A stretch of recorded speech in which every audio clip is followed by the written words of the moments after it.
kalau besar atau dewasa kita rajin, untunglah kita sebagai orang tua, ya. Karena tuan-tuan sekalian, apa yang tidak ada pada anak kita? Jangan tanya apa itu handset, iPad kita belikan, kemudian laptop kita belikan, TV-nya masih plasma, di rumah semua berekon dan semua ada. Tapi kenapa tuan-tuan tidak latih mereka tahajud? Kenapa tidak latih membaca Asmaul Husna? Kenapa tidak kita latih usroh dan sebagainya? Ini namanya terlepas pandang, tuan-tuan. Dan ini jangan diteruskan dong. Kasihan diri kita nanti. Sebab kita tinggalkan mereka rumah yang besar, kita tinggalkan duit yang banyak, kita tinggalkan kebun yang luas, tapi nyatanya kita tinggalkan amalan-amalan kita, tidak tinggalkan pada mereka. Akhirnya mereka, tuan-tuan, tidak mendoakan pada kita sebab kesilapan kita sendiri. Itu kita perlu adakan postmortem. Malam ini kalau perlu kita nilai, dan kalau tidak sesuai kita, gunakan kesempatan menangis kepada Allah. Ya Allah, saya telah memberikan satu kejayaan dalam hidup ini. Saya terlepas pandang mengajar putra putri saya, ya Allah. Saya sendiri terlepas pandang untuk sholat sunnah, ya Allah. Gunakan kesempatan, tuan-tuan. Itu namanya postmortem. Itu mengadakan evaluasi. Yang kedua yaitu sholat sunnah. Yang ketiga, baca Quran. Bagaimana tuan-tuan membaca Quran sehari semalam? Kalau menurut ajaran Sayyidina Umar ibn Khattab, beliau mengatakan seorang yang sudah baik atau Islam macam kita ini, sehari semalam tidak membaca 100 ayat saja, dianggap biadab kepada Allah SWT. Sayyidina Ibrahim bin Adham juga mengatakan kalau tidak membaca 100 ayat juga dianggap zalim kepada Allah SWT. Jadi kalau kita tidak mau diberi title biadab dan zalim kepada Allah, semestinya setiap hari membaca 100 ayat saja. 100 ayat saja, tuan-tuan. Bayangkan. Dan untuk mendapat 100 ayat bukan susah, tuan-tuan. Kita membaca surah Ikhlas 25 kali, sudah memenuhi piawaian. Walaupun pagi kulhu, petang kulhu, malam kulhu, berjalan ke pejabat kulhu, balik kulhu, tak apa. Malaikat Jibril tak boring pun, tak mengatakan tuan pelan, tak ada surah lain ya, kulhu aja, peninglah tu, tak ada. Tapi tuan lakukan dong, jangan diam aja. Sedangkan membaca Quran, sholat sunnah itu, tuan-tuan, kalau kita tidak sempat di masjid, tak sempat di surau, tak sempat di rumah, tak sempat di pejabat, gunakan sholat di perjalanan. Karena kita banyak di perjalanan, tuan-tuan. Waktu jam sedikit aja, sholat sunat duha, Allahu Akbar, sampai pegang steering. Ternyata ruku dan sujud tengok jalan dong. Dan dengan batin tetap berlari pula nanti. Subhanallah, subhanallah, tengok. Insya Allah. Jadikan ini budaya kita, membudayakan sholat sunnah di atas kendaraan. Sebab Nabi, tuan-tuan, selalu sembahyang di atas unta. Unta tidak ada, yang ada kereta sekarang. So kita sholat di atas kereta. Masya Allah, nikmatnya tuan-tuan sekalian. Dalam masa yang sama dari rumah ke pejabat, dalam keadaan perjalanan kita bisa sembahyang duha, mungkin bisa 3 salam, boleh sembahyang taubat, boleh sembahyang hajat, boleh sembahyang istikharah. Yang malamnya tak sempat, kita gunakan dalam perjalanan. Lepas itu sempat membaca Quran lagi, sempat zikir, sempat sholawat. Inilah namanya perjalanan menuju ke surga, tuan-tuan sekalian. Perjalanan kita zahirnya pergi pejabat atau balik dari pejabat, tapi perjalanan adalah surgawi. Ini satu kenikmatan yang luar biasa, ya. Ini yang ketiga, baca Quran. Yang keempat, zikrullah. Zikrullah, zikir kepada Allah SWT. Dan zikir kita ikut ala Imam Al-Ghazali lah.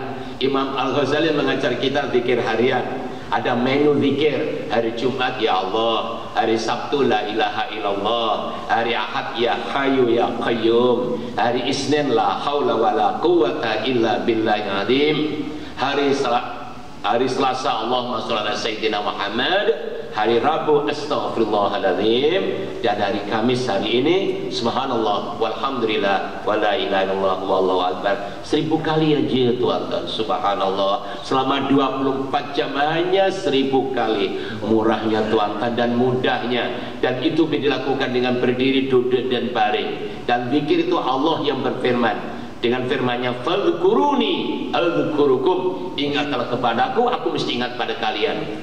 Dan ayat yang lain, ala bidzikrillah tatmainul qulub, Ingatlah dengan zikir kepada Allah, hati menjadi tentram. Maknanya yang menentramkan jiwa bukan kekayaan, bukan popularity, bukan glamour tuan-tuan, tapi zikir kepada Allah SWT.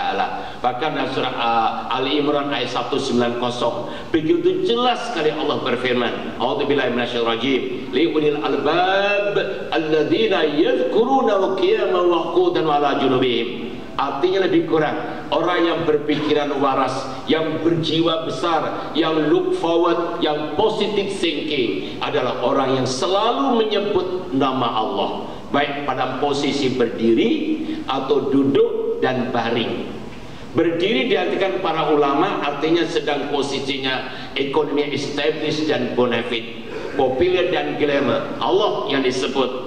Duduk artinya sudah pencin, walaupun sudah pencin Allah selalu disebut.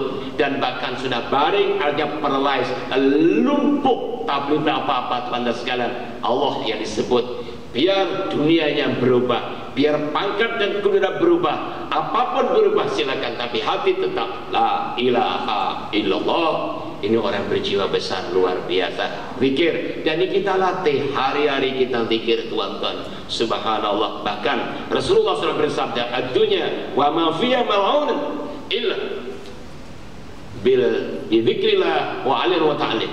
Arti lebih kurang, Nabi memberitahu dunia dan seisinya adalah terlaknat dan dilaknat, kecuali dengan digunakan zikir kepada Allah, mengajar dan belajar.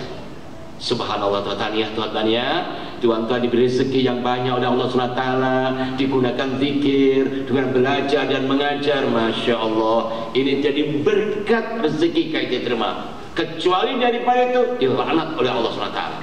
Baik, kita teruskan tuan-tuan. Itu yang keempat, zikrullah. Yang kelima, sholawat Nabi, bersolawat Nabi. Kalau boleh juga 1000 kali, karena zikir sebagai tanda simbol kita cinta kepada Allah. Sholawat simbol cinta kita kepada Rasulullah Sallallahu Alaihi Wasallam. Dan zikir 1000, sholawat 1000, zikir 1000, sholawat 1000. Masya Allah, luar biasa. Yang keenam, yaitu majlis taklim, menghadiri majlis ilmu. Seumpama tadi tidak saya ingatkan panjang lebar tuan-tuan sekalian, duduk di majlis taklim, majlis ilmu, ada 6 keistimewaan secara online yang diberikan oleh Allah kepada kita.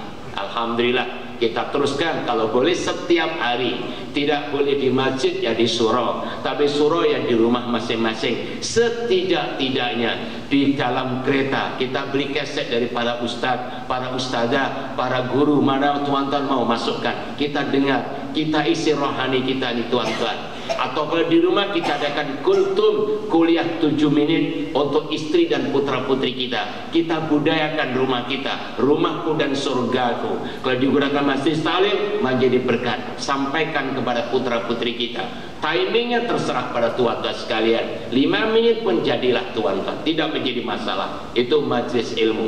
Dan untuk mendapatkan ilmu, kalau menurut Asy-Syaikh Hasan Al-Banna ada 3 sumbernya. Pertama, berguru. Tuan-tuan boleh datang kepada guru atau mendatangkan guru. Yang kedua, membaca, dan bacaan yang paling akurat, bacaan yang paling tepat dan tidak ada pembohongan, yaitu Al-Quran. Semakin banyak kita membaca Quran, semakin banyak Quran akan beri syifa, obat dan rahmat, menyayangi dan disayangi kita.